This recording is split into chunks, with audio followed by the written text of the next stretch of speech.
ఎన్నికల ముందు ప్రజలకు ఇచ్చిన వాగ్దానం ప్రకారం సీఎం చంద్రబాబు నాయుడు ఉచిత ఇసుక పాలసీని ప్రవేశపెట్టారు. ఫ్రీ ఇసుక పాలసీని హర్షిస్తూ పట్టణంలోని ఏనుగుపాలెం రోడ్ లో భవన నిర్మాణ కార్మికుల ఆధ్వర్యంలో వినుకొండ ఎమ్మెల్యే జీవి ఆంజనేయుల సమక్షంలో CM Naidu deputy CM Pawan Kalyan చిత్రపటానికి పాలాభిషేకం నిర్వహించారు.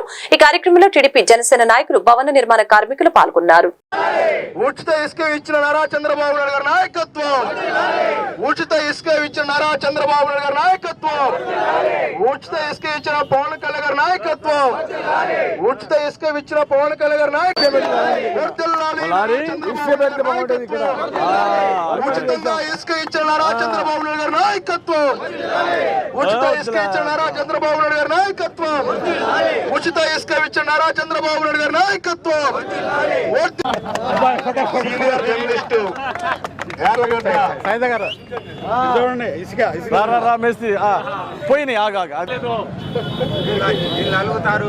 నిర్మాణ కార్మికులు పొట్టగొట్టాడు.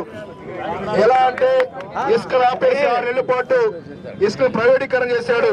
అలాంటిది ఏం లేకుండా ప్రతి ఒక్కరు ఉపయోగపడే విధంగా ప్రతి ఒక్క కార్మికుడికి ప్రతి ఒక్క కుటుంబానికి ఉచిత ఇసుక విధానాన్ని ఉంచాలని చెప్పి ముఖ్యమంత్రి నారా చంద్రబాబు నాయుడు గారు ఈ నెల 8 నుంచి ప్రారంభించారు. ఉచిత ఇసుక విధానాన్ని ఎలాంటి అదనపు ఛార్జీలు లేకుండా కేవలం ఒక లోడింగ్ ఛార్జెస్. ఆంజల్ గారు మాజీ శాసనసభ్యులు జీవి ఆంజల్ గారి నాయకత్వం, లావు శ్రీకృష్ణదేవరాయ గారి నాయకత్వం, మక్కర మల్లికార్జున గారి నాయకత్వం. జై తెలుగుదేశం, జై జనసేన.